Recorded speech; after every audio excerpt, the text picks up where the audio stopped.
Hello, welcome back to the Center for Off-Road Research, Shenanigans, and Science. This is the RB1 chassis that I've been working on. It's kind of a spare parts build with things that I already had on hand from previous builds. And I thought, man, this is good stuff. Why don't I use it? So I went ahead and built this chassis. I got it from Chris Tandy, and it's very cheap. It was, I think, $20 to $25, but it's free to print if you have your own 3D printer. I did a test with the stock battery and decided I didn't like the stock battery in it because it was heavier and it's just harder to get in and out. It will fit. I've created a special tray inside for the battery and ESC to sit, and the Orlando Hunter battery just works nicer in there. It's a better fit, it's lighter weight, and I'm going to redo the test because I've decided I'm never going to run this with the stock battery because it's just so much better with this. And the test weight today with the battery is 341 grams. That's only 10 grams lighter than my other buggies of its type, or lighter, heavier. It's kind of in that same range, so it's fine. I'll show you what I've done to it. I started off with the Endura high clearance links that I just have on hand. I was going to build a previous build with them, and then I never did. I have the Trio brass ring wheels. Inside of that beadlock is a brass ring. They're pretty heavy. I have a 13-gram brass center skid plate and diff cover. It's a combo, and that's pretty nice. It's got brass hexes, brass C-hubs. It has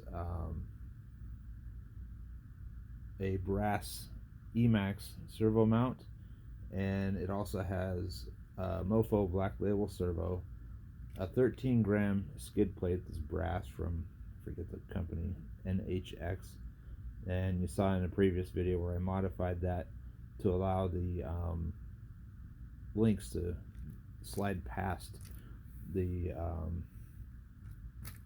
skid plate itself.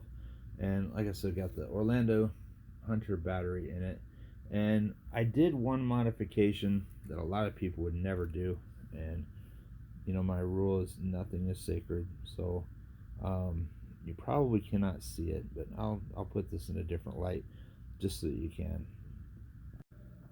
Some of you guys probably won't like what I did here, but I sort of ground into the case of the servo here because this steering link, when it turns, can fit up in there just a little bit higher, so I get a little bit more steering angle out of it.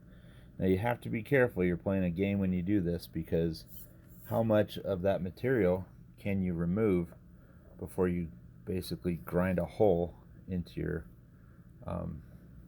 servo case. I'll try to get that to focus in the right place here for you. There we go. Yeah, but you can see that I've ground that out. On the back side, I've done the same thing for it to fit onto the Emax brass. I got a brass Emax servo mount, and it needed a little bit of help inside there too, just to fit perfectly. So you can see where I kind of ground out the back side of the case there. It just made it go from being a sharp 90-degree angle to something that is more tapered. I did not go through the case, but I ground into the case a little bit, and as you can see in the front there, it sits perfectly flush with the Emax mount. I didn't have one of Nick's mounts, so I just went ahead and used that, but I really like the fact that I have a brass Emax servo mount as well as the Mofo. And it does tuck it back a little bit, but I'm okay with that. This chassis has plenty of room. That's one of the great things about this chassis is inside of it, oops, let me go back a little bit. Inside of this chassis is a lot of room for anything you want to put in there. So I have my servo mounted higher than it really needs to be. He has made it so that you can put the servo up under the hood area. If you do that, I recommend using an extension cord for the battery because it fits in there really tight. And I just thought this looked cool, so I'm going with it. I also made this interior tray that holds the ESC and gives it a little platform in the back here. guess I ever want to put like some real lightweight scale looking fuel tank or something back there. I don't know. But you have the option. You can also put a battery back there. You can mount the ESC back there. You can have a big motor up front. But it's whatever you want to do with it. That's the great thing about this design, is it is so open form that you get to do whatever you want with it. There is an update coming out like we talked about before. The update is very cool, and I can't wait to see that one as well. It will have more mounting options. This whole plate is basically full of mounting options, the same for the front. And then currently, this is technically a development chassis. It's not even one that was truly intended to be built, but I thought it was cool, so I went ahead and did it. Anyway, we'll get right into the performance. We're going to do a static test and see where it tips over, right, left, center, and or right, left, forward, and back, actually. So here we go. This is just going to be a static incline test where we find out how steep it goes before it falls over backwards.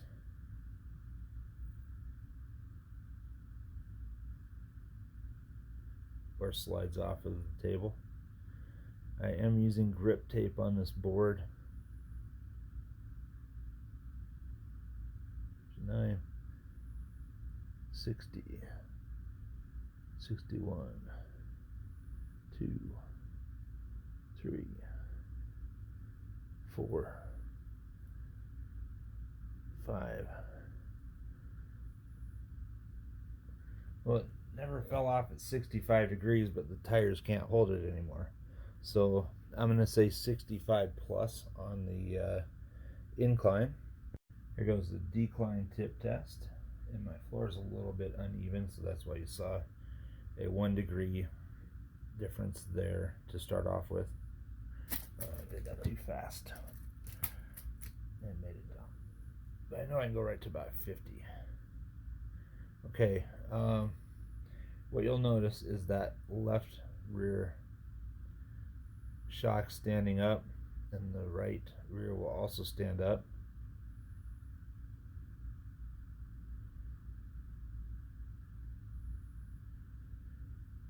$50 degrees, 51, 52, 53, 54, 55. And 55 degrees is where it was standing, and somewhere in that degree area it did tip over. But 55 is very good for that descending number. Let's find out how far it can lean to the right before it gives up.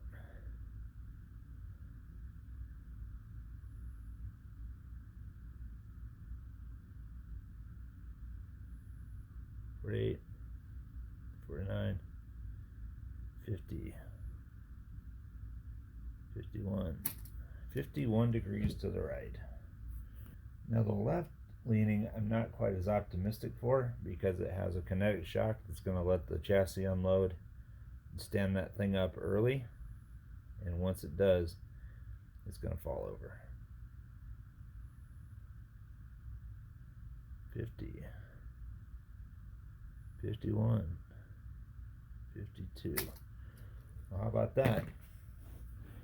52. It did 1 degree better, and that might be because there's more weight on that side that's up high. 62 degrees. Let's see what she does on that.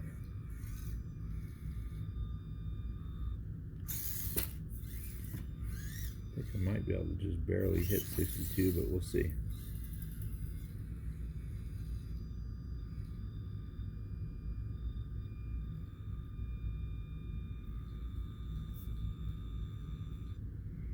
It climbs at 62 degrees, so that is a good, very good chassis for climbing.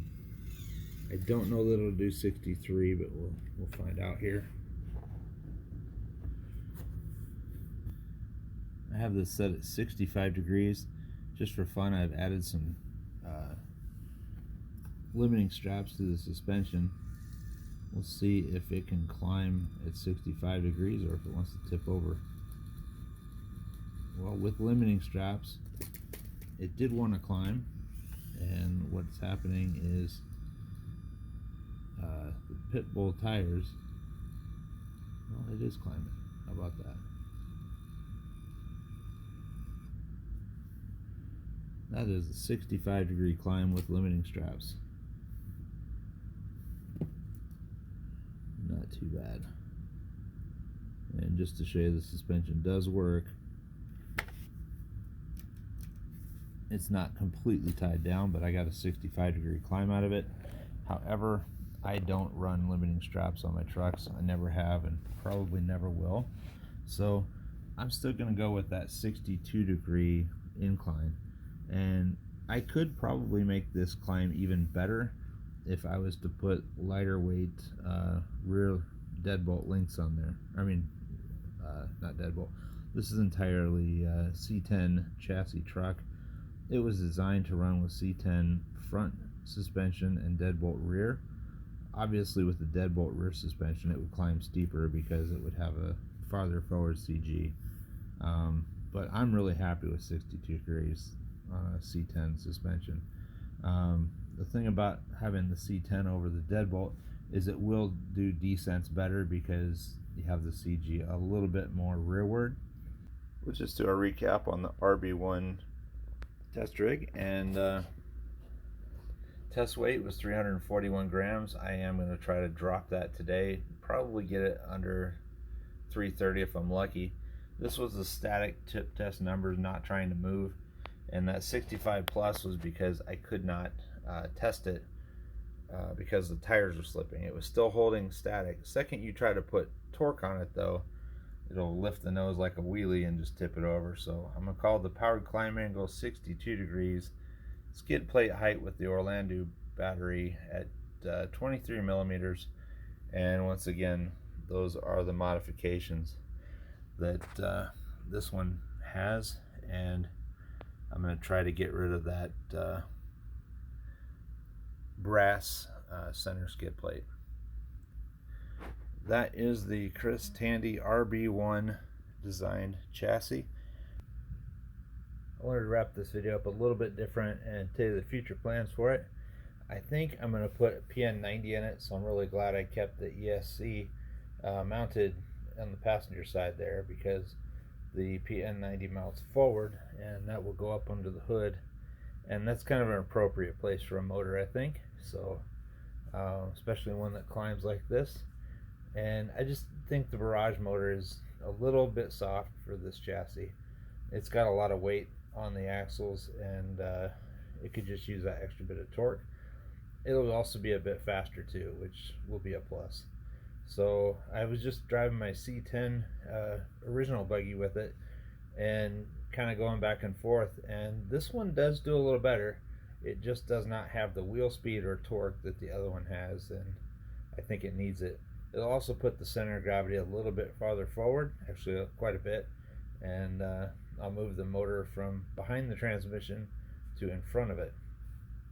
It will add a little bit of weight, and I guess I'm okay with that because you get a lot for it. So that will probably be on Friday, but look for the updates. That everything you saw in this video is a starting point, and some of these values will change as we move some weight around and change things up, but there's no way to get something without giving up something somewhere else.